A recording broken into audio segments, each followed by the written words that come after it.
ಶುರು ಮಾಡೋಣ.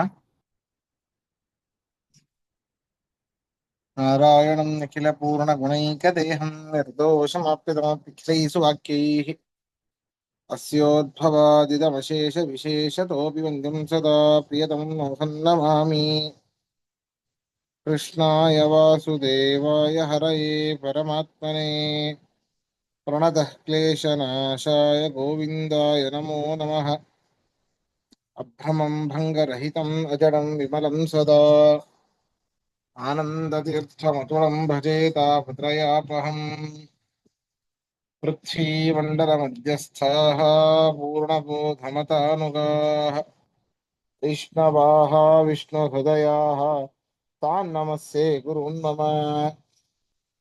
ತಪಸ್ವಾಧ್ಯಾಯ ಶುಶ್ರೂಷಾ ಕೃಷ್ಣಪೂಜಾರತಂ ಮುನಿಂ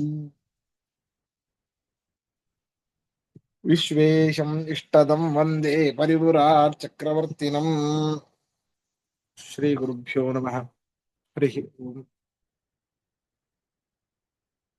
10ನೇ ಅಧ್ಯಾಯದ 12ನೇ ಶ್ಲೋಕ ಆಗಬೇಕಿದೆ. ಪರಂ ಬ್ರಹ್ಮ ಪರಂ ಧಾಮ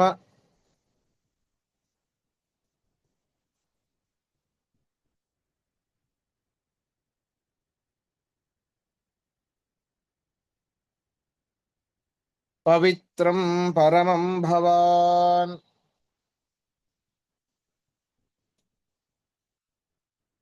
ಪುರುಷಂ ಶಾಶ್ವತಂ ದಿವ್ಯಂ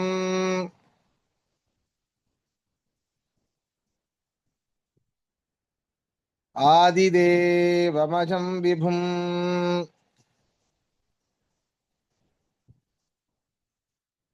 ಆಹುಸ್ತ್ವಾ ಮೃಷಯಃ ಸರ್ವೇ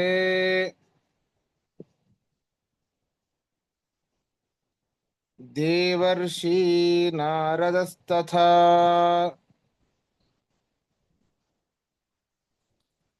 ಅಸಿತೋ ದೇವಲೋ ವ್ಯಾಸಃ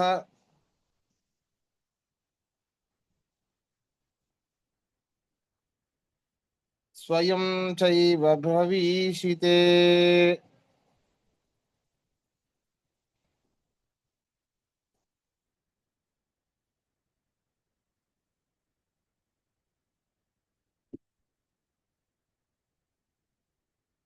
ನೋಡಿ, ಅರ್ಜುನ ಹೇಳ್ತಾ ಇದ್ದಾನೆ, ಹೌದು ಕೃಷ್ಣ, ಬರೀ ನೀ ಹೇಳ್ತಾ ಇದ್ದೀನಿ ನಂಬೋದು ಸರಿ. ಅಂದ್ರೆ ಮತ್ತ ಸರ್ವಂ ಅಹಂ ಸರ್ವಸ್ಯ ಜಗತಃ ಪ್ರಭವ ಪ್ರಲಯ ತಥಾ, ಈ ಜಗತ್ತಿಗೆ ನಾನೇ ಉತ್ಪತ್ತಿ ಕಾರಣ, ನಾನೇ ವಿನಾಶಕ್ಕೆ ಕಾರಣ, ಸ್ಥಿತಿಗೂ ಕೂಡ ನಾನೇ ಕಾರಣ ಅಂತೆಲ್ಲ ಹೇಳಿದ್ದೆ. ಹೌದು, ನೀನಲ್ಲ, ಅನೇಕ ಜನ ಹೇಳ್ತಾ ಇದ್ದಾರೆ. ಪರಂ ಬ್ರಹ್ಮ, ನೀನೇ ಜಗದೊಡೆಯ, ಶ್ರೇಷ್ಠನಾದ ಬ್ರಹ್ಮ, ಪರಮ ಉತ್ತಮವಾದ ತತ್ವ ಅಂದ್ರೆ ನೀನೆ. ಪರಂಧಾಮ, ಶ್ರೇಷ್ಠವಾದ ಆಶ್ರಯ ನೀನೆ. ಪವಿತ್ರಂ ಪರಮಂ ಭವಾನ್, ಪವಿತ್ರವಾದವರಲ್ಲಿ ಅತ್ಯಂತ ಪವಿತ್ರವಾದ ವಸ್ತು ನೀನೆ.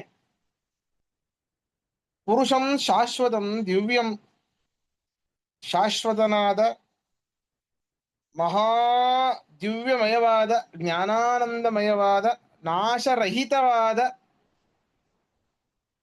ವಿಭು ಆಗಿರುವನು ನೀನೆ. ಷಡ್ಗುಣೈಶ್ವರ್ಯ ಸಂಪನ್ನನಾದ ಅತ್ಯಂತ ಪರಮಾತ್ಮನ ಹಾಗೆ ಇನ್ನೊಬ್ಬ ವ್ಯಕ್ತಿ ಯಾರೂ ಕೂಡ ಜಗತ್ತಿನಲ್ಲಿ ಇಲ್ಲ. ಲೋಕ ವಿಲಕ್ಷಣ ನೀನು. ಎಂಥದ್ದೇ ಪರಿಸ್ಥಿತಿಯಲ್ಲಿ ಬಂದರೂ ಏಕರೂಪತ್ವ ನಿನ್ನಲ್ಲಿ ಇದೆ.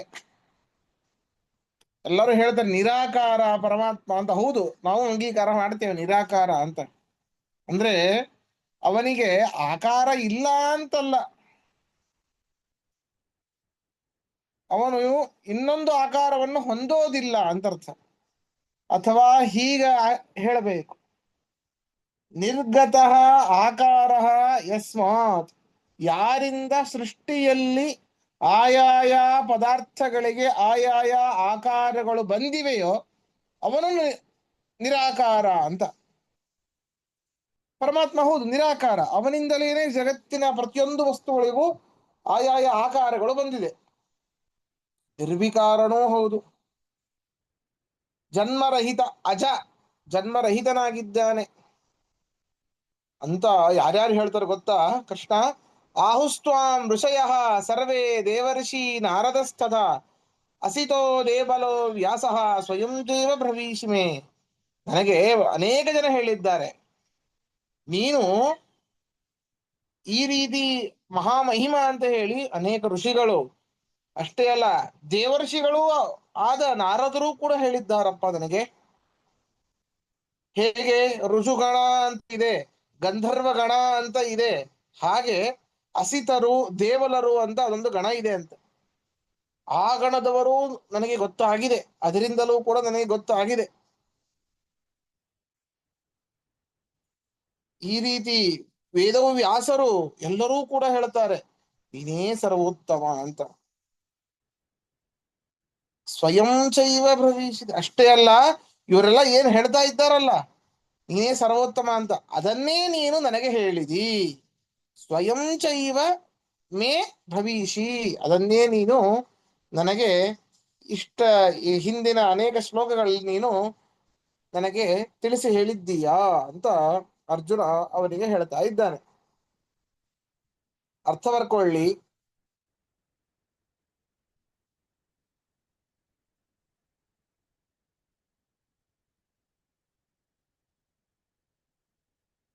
ಭವಾನ್ ನೀನು, ಭವಾನ್ ನೀನು ಪರಂ ಬ್ರಹ್ಮ,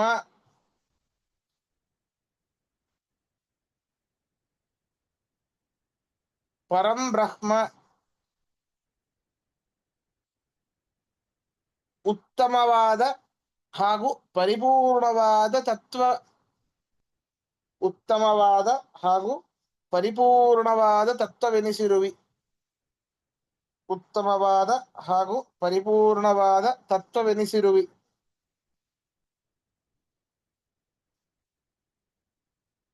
ಪರಮಂ ಧಾಮ, ಪರಂಧಾಮ ಶ್ರೇಷ್ಠವಾದ ಆಶ್ರಯ ನೆನೆಸಿರುವಿ, ಶ್ರೇಷ್ಠವಾದ ಆಶ್ರಯ ನೆನೆಸಿರುವಿ.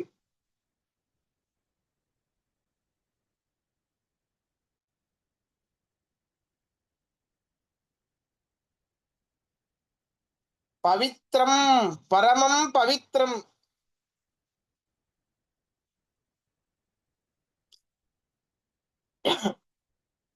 ಪವಿತ್ರವಾದ ವಸ್ತುಗಳಲ್ಲಿ ಪವಿತ್ರವೆನಿಸಿರುವಿ, ಪವಿತ್ರವಾದ ಸಕಲ ವಸ್ತುಗಳಲ್ಲಿ ಪವಿತ್ರನೆನಿಸಿರುವಿ.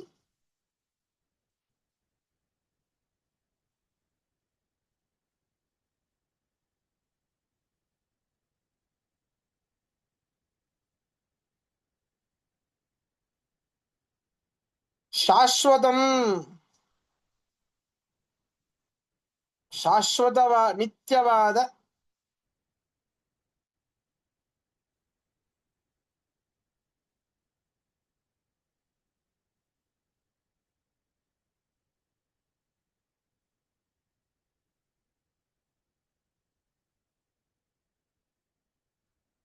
ಶಾಶ್ವತಂ ಬೇಡ, ಒಂದೇ ನಿಮಿಷ.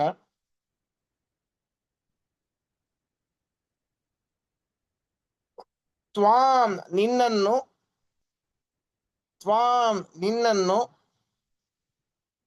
ಸರ್ವೇ ಋಷಯಃ, ಸರ್ವೇ ಋಷಯಃ ಎಲ್ಲಾ ಋಷಿಗಳು, ಎಲ್ಲಾ ಋಷಿಗಳು, ದೇವರ್ಷಿ ನಾರದಃ ತಥಾ, ದೇವರ್ಷಿ ನಾರದ, ನಾರದಸ್ತಥ ದೇವರ್ಷಿಗಳಾದ ನಾರದರೂ ಕೂಡ,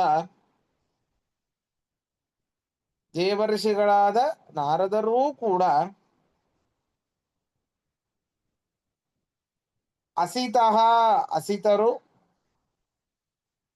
ಅಸಿತಃ ಅಸಿತರು, ದೇವಲಃ ದೇವಲರು,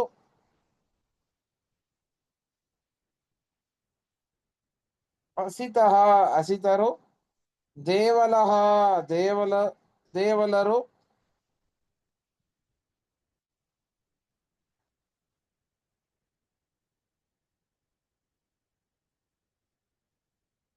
ವ್ಯಾಸಃ ವ್ಯಾಸರೂ ಕೂಡ ವ್ಯಾಸರೂ ಇವರೇ ಮೊದಲಾದ ಇವರೆಲ್ಲರೂ ವ್ಯಾಸಃ ವ್ಯಾಸರು ಇವರೆಲ್ಲರೂ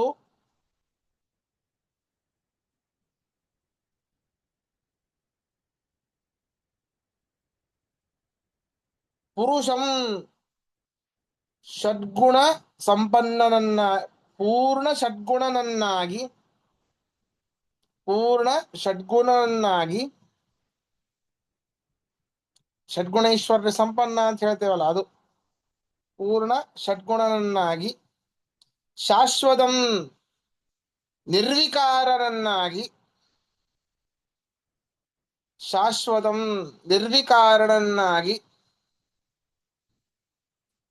ದಿವ್ಯಂ ಲೋಕ ವಿಲಕ್ಷಣನನ್ನಾಗಿ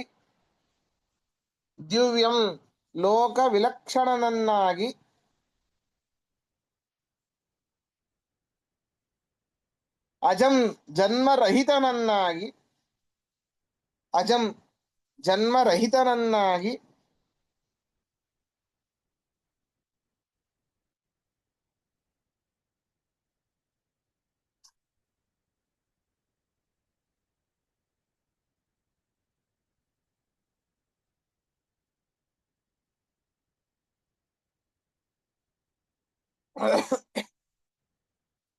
ವಿಭುಂ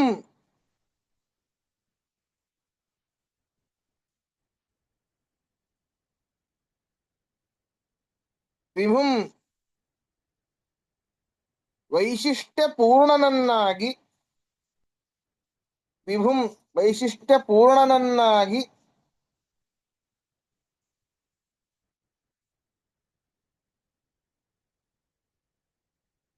ಆಹುಹು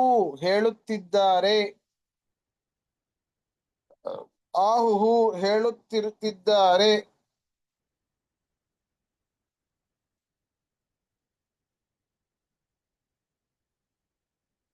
ಸ್ವಯಂ ಚೈವ ನೀನೂ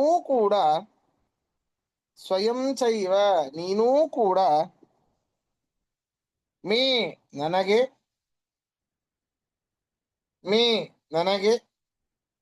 ಬ್ರಾಕೆಟ್ ಅಲ್ಲಿ ಬರ್ಕೊಳ್ಳಿ ನಿನ್ನ ಮಹತ್ವವನ್ನು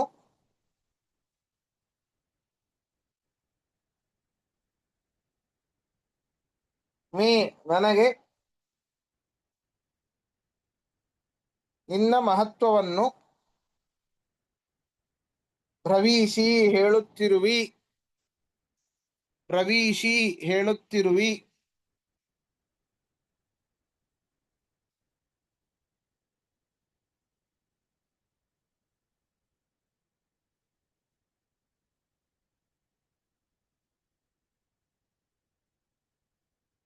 ಪ್ರಶ್ನೆ ಇದ್ರೆ ಕೇಳಿ.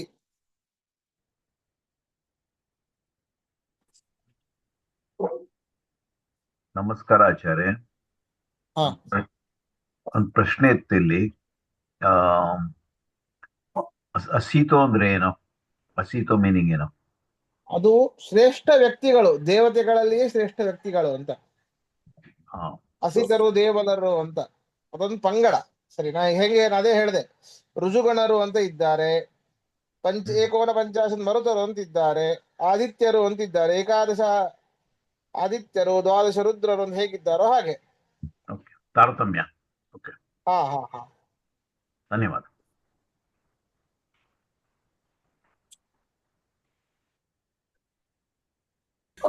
ಆಚಾರ್ಯ ಒಂದ್ ನಿಮಿಷ. ಈ ಪೂರ್ಣ ಷಡ್ಗುಣನಾಗಿ ಅದಕ್ಕೆ ಸಂಸ್ಕೃತ ವರ್ಡ್ ಯಾವ್ದು ಹೇಳಿದ್ರೆ? ಪುರುಷಂ.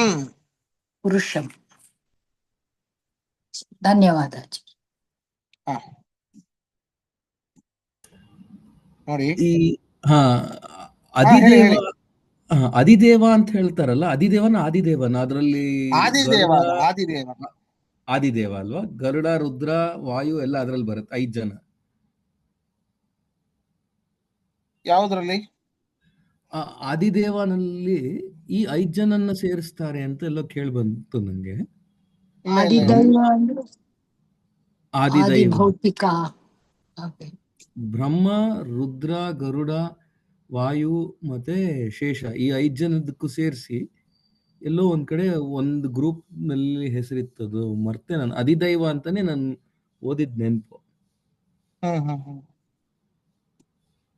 ಈ ವಿಷ್ಣು ತತ್ವ ನಿರ್ಣಯದಲ್ಲಿ ಓದ್ತಾ ಇದ್ದಾಗ ಅದೆಲ್ಲೋ ಈ 5 ಜನದ್ದು ಸೇರಿಸಿ ಅದನ್ನ ಒಂದು ಗುಂಪಲ್ಲಿ ಹೇಳಿದ್ದಿದ್ದು ನೋಡ್ತೀನಿ ರೀ, ತಿರ್ಗಾ ಅದನ್ನ ಮಾಡಿ ನಿಮ್ಗೆ ಇದ್ರೆ ಕಳಿಸ್ತೀನಿ. ಸರಿ ಸರಿ. ಈ ಅನ್ವಯ ಹೇಳುವಾಗ ಆದಿದೇವ ಎಲ್ಲಿ ಬಂತು? ಬರ್ಲಿಲ್ಲ, ನಾನು ಬರ್ಕೊಂಡಿಲ್ಲ. ಆದಿಂ ಅಂತ ಅಷ್ಟೇ ಬಂತು.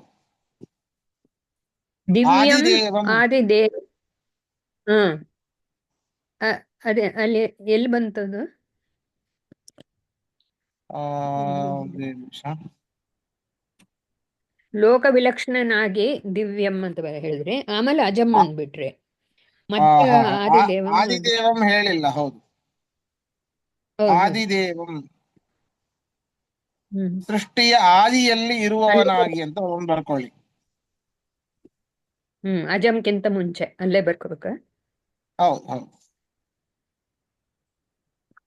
ಸೃಷ್ಟಿಯ ಆದಿಯಲ್ಲಿ ಇರುವವನಾಗಿ, ಸೃಷ್ಟಿಯ ಆದಿಯಲ್ಲಿ ಇರುವವನನ್ನಾಗಿ.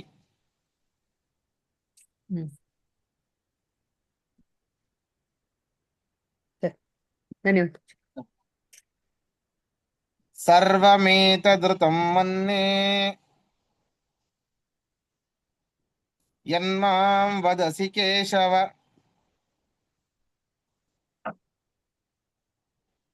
ನಹಿ ತೇ ಭಗವನ್ ವ್ಯಕ್ತಿಂ ವಿದುರ್ದೇವಾ ನ ದಾನವಾಃ.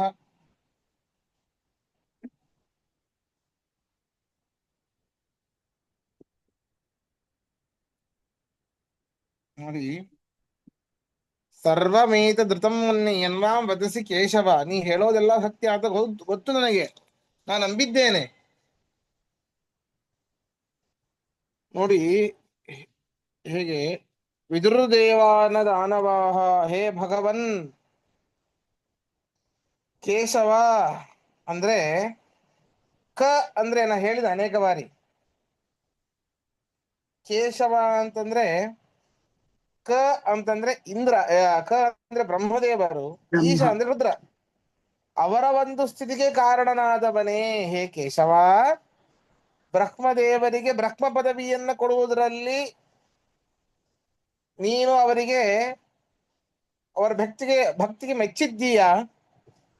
ರುದ್ರನಿಗೆ ರುದ್ರ ಪದವಿಯನ್ನ ಕೊಡುವುದರಲ್ಲಿ ಅವನಿಗೆ ಪರಮಾನುಗ್ರಹವನ್ನ ಮಾಡಿದ್ದೀಯ. ಆದ್ರಿಂದ ಹೇ ಕೇಶವ, ನೀನು ಸರ್ವಮೇತ ಧೃತಂ ಮನ್ಯೆ ಯನ್ಮಾಂ ವದಸಿ ಕೇಶವ. ನೀಗೆಲ್ಲ ಹೇಳ್ತಾ ಇರೋದನ್ನ ನಾನು, ನಿನ್ನ ಮಹಿಮೆಯನ್ನ ಏನು ನೀನು ನಿರೂಪಣೆ ಮಾಡ್ತಾ ಇದ್ದೀಯಲ್ವಾ, ಅದನ್ನ ಸತ್ಯ ಅಂತ ಹೇಳಿ ನಾನು ನಂಬಿದ್ದೇನಪ್ಪ. ಹೇ ಭಗವನ್, ಷಡ್ಗುಣ ಪೂರ್ಣನೇ, ಷಡ್ಗುಣೈಶ್ವರ್ಯ ಪೂರ್ಣನೇ. ಅನೇಕ ಗುಣಗಳಿವೆ, ಬರೀ 6 ಗುಣ ಅಂತ ಯಾಕೆ ಹೇಳೋದು ಅಂದ್ರೆ, ನಮ್ಮ ಮತಿಗೆ ಸಿಲುಕೋದು 6 ಗುಣ. ಆದ್ರಿಂದ ಅವನು 6 ಗುಣ ಪರಿಪೂರ್ಣನೇ ಅಂತ ಹೇಳ್ತಾ ಇದ್ದಾನಷ್ಟೇ.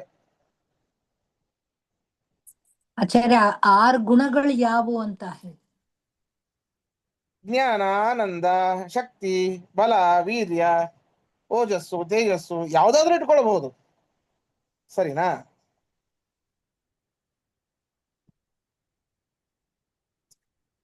ಆದ್ರೆ ಈ ನಿನ್ನ ಒಂದು ಮಹಿಮೆ ಏನಿದೆ, ಈ ನಿನ್ನಲ್ಲಿರುವಂತಹ ಸಾಮರ್ಥ್ಯಾತಿಶಯ ಏನಿದೆ, ಅದು ದೇವತೆಗಳೂ ಗೊತ್ತಿಲ್ಲ, ದಾನವರೂ ಕೂಡ ತಿಳಿದಿಲ್ಲ. ದಾನವರು ಯಾಕೆ ಬಂದ್ರು ಇಲ್ಲಿ? ದಾನವರಂತರೂ ಶತ್ರುಗಳು, ಪರಮಾತ್ಮನನ್ನ ದ್ವೇಷ ಮಾಡ್ತಾರೆ. ನಾವಿದ್ರು ದೇವ ನ ದಾನವಾಹ. ಹಾಗನ್ ಕೊಡ್ಬೇಡಿ, ಬರೀ ದಾನವರು ಪರಮಾತ್ಮನನ್ನ ದ್ವೇಷ ಮಾಡ್ತಾರೆ ಅಂತಲ್ಲ. ಪ್ರಹ್ಲಾದ ದಾನವ, ಬಲಿಚಕ್ರವರ್ತಿ ದಾನವ,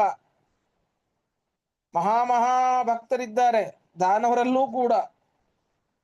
ಹಿರಣ್ಯಕಶಿಪುವಿನಿಂದ ಹೊಟ್ಟೆಯಲ್ಲಿ ಹುಟ್ಟಿದ ಮೇಲೆ ದಾನವನೇ ಅವನು, ಆದರೆ ಮಹಾಭಕ್ತಿ ಪರಮಾತ್ಮನಲ್ಲಿ.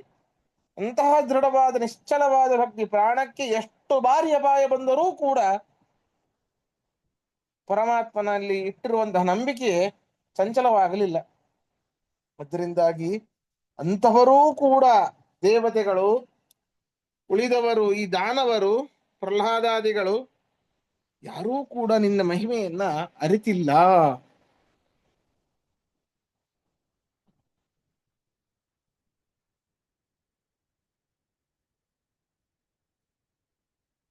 ಅರ್ಥ ನೋಡಿ. ಹೇ ಕೇಶವ, ಹೇ ಕೇಶವ, ಬ್ರಹ್ಮರುದ್ರರ ಸ್ಥಿತಿಗೆ ಕಾರಣನಾದವನೇ, ರುದ್ರರ ಸ್ಥಿತಿಗೆ ಕಾರಣನಾದವನೇ,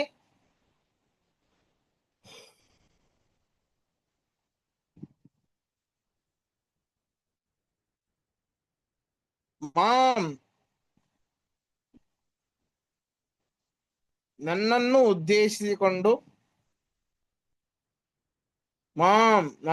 ಉದ್ದೇಶಿಸಿಕೊಂಡು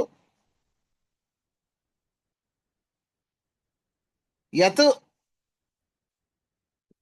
ಯಾವ ನಿನ್ನ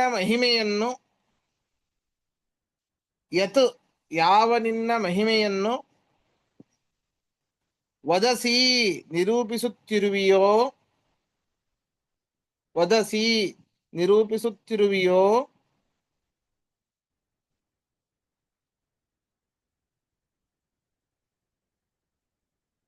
ಏತತ್ ಅದನ್ನು, ಏತತ್ ಸರ್ವಂ ಅದೆಲ್ಲವನ್ನು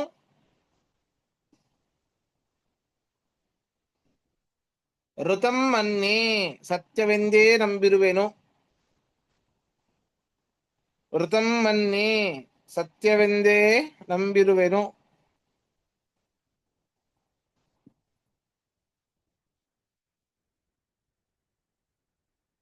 ಭಗವನ್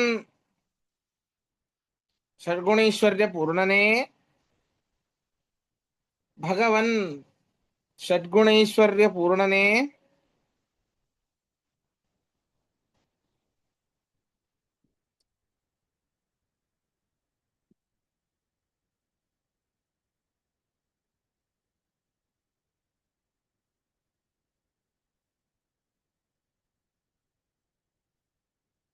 ತೇ ವ್ಯಕ್ತಿಂ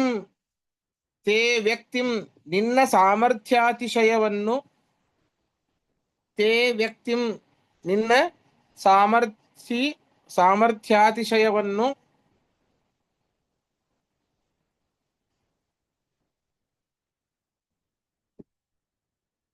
ನ ದೇವಾಃ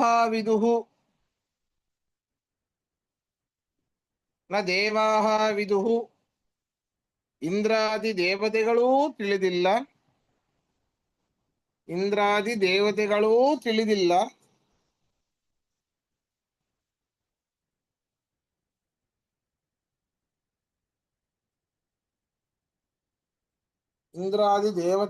ತಿಳಿದಿಲ್ಲ. ನ ದಾನವಾಃ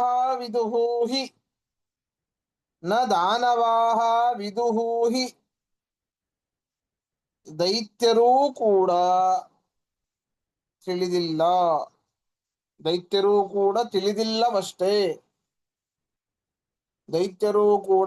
ತಿಳಿದಿಲ್ಲವಷ್ಟೇ.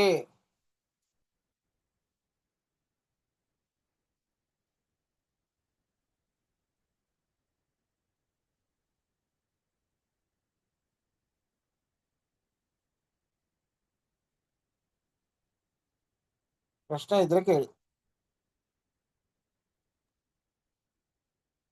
ಪ್ರಶ್ನೆ ಇಲ್ಲ, ಒಂದು ಕಾಮೆಂಟು. ನಮ್ಮಪ್ಪ ಅರ್ಜುನ ನಮ್ದೇ ಅಂತ ಹೇಳ್ತಾನೆ. ಆದ್ರೆ ಯಾರು? ಅರ್ಜುನ ಒಪ್ಕೊಂಡೆ ಅಂತ ಹೇಳ್ತಾ ಇದ್ದಾನೆ. ಅದ್ರ ವಿಶ್ವರೂಪ ದರ್ಶನ ಸಿಗೋ ತನಕ ಪೂರ್ತಿ ನಂಬಿಕೆ ಬರಲ್ಲ ಅವ್ರಿಗೆ. ಹೌದು. ಅದೆಲ್ಲರಿಗೂ ಆಗೋಕ್ ಸಾಧ್ಯ ಇಲ್ಲ. ಅಲ್ಲ, ಅವನಿಗೆ ಇರುತ್ತೆ. ಅವನು ಹೇಳಿ ಆದ್ಮೇಲೆ ಸ್ವಲ್ಪ ಇಂದ್ರಾಂಶನಾಗಿದೆ. ಆದ್ದರಿಂದಾಗಿ ಹೌದಪ್ಪ, ಎಲ್ಲ ಮಹಾ ಋಷಿಗಳು ಹೇಳ್ತಾ ಇದ್ದಾರೆ, ದೇವರ್ಷಿಗಳಾದ ನಾರದರು, ಆಗಿನ ಕಾಲದಲ್ಲಿ ಮಹಾಜ್ಞಾನಿಗಳು, ವೇದವ್ಯಾಸರ ಮೊದಲಾದವರೇ ಹೇಳ್ತಾ ಇದ್ದಾರೆ ಅಂದ್ಮೇಲೆ ಇದ್ದಾರೆ ಇವನು ಅಂತ ಹೇಳಿ ನಂಬಿದ್ದಾನೆ. ಆದರೆ ನಂಗೆ ನೀ ಇದ್ದಿ ಅಂದ ಮೇಲೆ ಒಮ್ಮೆ ನಿನ್ನ ರೂಪವನ್ನ ತೋರಿಸು, ಅಂತಹ ಅದ್ಭುತವಾದ ರೂಪವನ್ನ ತೋರಿಸು ಅಂತ ಕೇಳ್ಕೊಳ್ತಾ ಇದ್ದಾನೆ. ಅಂದ್ರೆ ಆ ಪರಮಾತ್ಮನ ಬಗ್ಗೆ ಅಷ್ಟು ಕೂಡ ಗೊತ್ತಿಲ್ಲದೆ ಹೋದ್ರೆ ಅವನು ಕೇಳ್ತಾನೆ ಇರ್ಲಿಲ್ಲ ಅಂತ. ಹೌದಾ? ಅಷ್ಟು ಗೊತ್ತಿದೆ. ಗೊತ್ತಿದೆ, ಆದ್ದರಿಂದಾಗಿ ಇನ್ನೂ ಅಪೇಕ್ಷೆ, ಇನ್ನೂ ನೋಡಬೇಕು ಪರಮಾತ್ಮನ ರೂಪ, ಆ ವಿಭೂತಿ ರೂಪವನ್ನ ನೋಡಬೇಕು, ವಿಶ್ವರೂಪವನ್ನು ನೋಡಬೇಕು ಅನ್ನುವಂತಹ ಆ ಒಂದು ತುಡಿತದಿಂದಾಗಿ ಅವನಿಗೆ ಕೇಳ್ದ. ಅಂದ್ರೆ ಪರಮಾತ್ಮನಿಗೆ ಗೊತ್ತಿದೆ, ಕೃಷ್ಣನ ಬಗ್ಗೆ ಗೊತ್ತಿದೆ, ಅದು ಮಸಕಿ ಹೋಗಿತ್ತು. ಕೃಷ್ಣನೇ ಎಲ್ಲ ನಿಧಾನವಾಗಿ ಹೇಳಿದ ಮೇಲೆ ಹೌದು ಇಂಥವರೆಲ್ಲ ಹೇಳಿದ್ರು ಅಂತ ನೆನಪಾಗ್ತಾ ಇದೆ.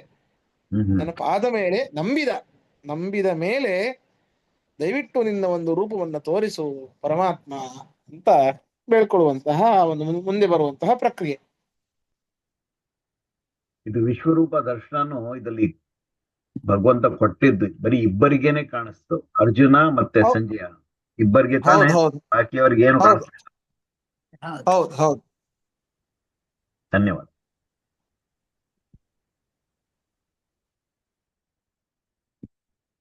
ಸರಿ, ಹಾಗಾದ್ರೆ ಇವತ್ತಿನ ಪಾಠ ಮುಗಿಸೋಣ. ಶ್ರೀಕೃಷ್ಣಾರ್ಪಣಮಸ್ತು. ಕೃಷ್ಣ